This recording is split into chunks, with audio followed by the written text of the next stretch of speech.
Kings and queens, what's going on? What's happening?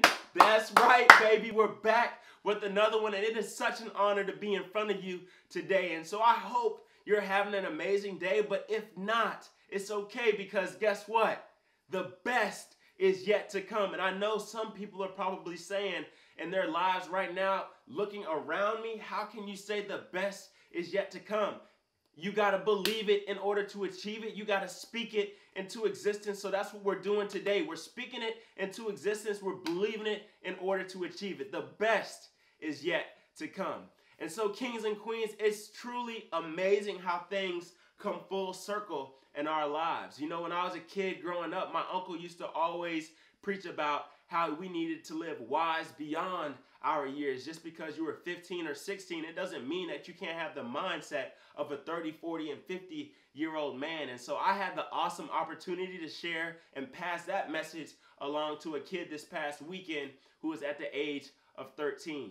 And so I also spoke to him about the importance of prioritizing in our lives. And so that's what I'm going to be discussing today. And so I hope you're fired up. I hope that moxie's running through your veins. Let's get it, baby. And thank you for joining Black Couch Motivation. If I could, I would bring the whole hood to the top of the world. When me is my world for free. I'm trying to give you what you came to see. Priorities, baby. That is the word of the day. And so don't get sick of me saying it, because you're going to hear it quite often within today's video. And so priorities, we all have them in our lives, and some of us share the same priorities, some of us not so much. It really just depends on what you value in life. And so what I want to ask you is, are your goals a priority in your life? And are you putting emphasis on those priorities? See, we can be on one or two sides of the spectrum. Either our goals and our priorities can be of utmost importance to us, or they can be not so important to us, right? And so I want to give a quick example right now. There's two people who bought a car at the same point in time and are driving to their houses. Now, after they take the car home, one individual is taking his car to get an oil change exactly when he should, get the tires rotated exactly when he should, is washing his car every 2 weeks exactly when he should. And this individual over here, he's just driving the car. Whose car do you think will appear to be in better shape 5 years from now? Most likely this person over here who's handling his business, only because he's making that car a priority in his life.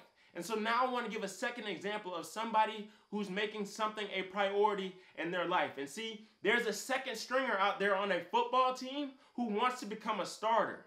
And so what he's doing is he's watching film daily and a means of seeing what things he did wrong last year so he can correct them for this upcoming year. He's doing twice the work that everybody else is doing on the football field, because he's doing all the little things necessary and a means of taking that big step forward to become a starter and not lose his spot. You know, when I was a kid, my mom used to always say, Ian, there's a time and there's a place for everything. And so there's a time to be serious. There's a time to joke around. And she would mostly say this to me in those times that I was joking around, but she wanted me to be serious. And so I'm going to pull a page out of her book today. There's a time and place for everything. And when it comes to your priorities, it's a time to be serious. And so right now what I like to do is I like to talk to three groups of people. The first group being those individuals who find themselves working from home or teleworking. And what I like to say to you all is a quick scripture, and it says, commit your works unto the Lord. In other words, just because your boss isn't there, or just because you don't find yourself in the office setting, that doesn't mean that, hey, because I'm working from home, I do less work than I normally would. That means I still stay committed to the work that I've been given, understanding the fact that some people out there that don't have a job, and we need to honor the fact that we do have a job and we are able to work. The second group of people that I like to talk to are my athletes, especially my collegiate athletes. We got to get ready for next season regardless of the fact that we're not with our coaches, regardless of the fact that we are not in off-season training at this present moment in time. Although we may have to train ourselves, we still need to put the work in as if, hey, I don't have a trainer, I got to figure it out myself. The third group of people I like to talk to are those individuals that find themselves in K through 12 and my college students as well. Why? Because I know it's not an ideal situation for us to take our classes online, and I know we'd probably prefer to see our teachers in person and our professors in person, but it is what it is at this present moment in time. And so everything that we've worked for throughout this entire year is almost in our grasp. So what I need y'all to do is I need y'all to finish, and I need y'all to finish strong.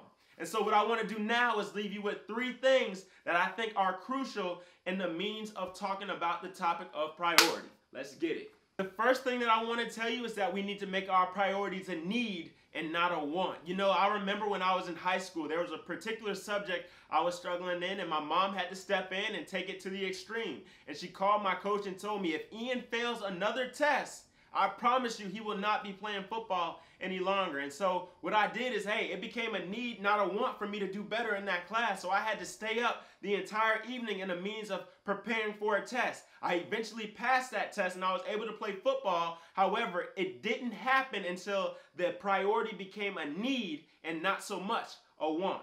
The second thing I want to tell you is that we need to make priorities for our priority, right? And so if I want to wake up at 5 and that is a priority for me, what I also need to do and what I also need to make a priority is going to sleep earlier, so it's easier for me to wake up at 5 o'clock in the morning. The last thing I want to tell you is that we need to have priority partners, aka accountability partners. And we have this in our everyday life. You know, for those individuals that aren't avid gym goers, sometimes they hire priority partners. They're just called personal trainers. Additionally, in our workplace, we have priority partners, but they're called bosses and managers. And even when we're kids, we have priority partners. They're called our guardians. And so, kings and queens, I hope these 3 things that I've provided to you are helpful in your entire life. And what I also want to say is, don't stop believing, dream big, and keep chasing. And until next time, I'm out. Do you wanna be great? Do you wanna be great? Do you wanna be great?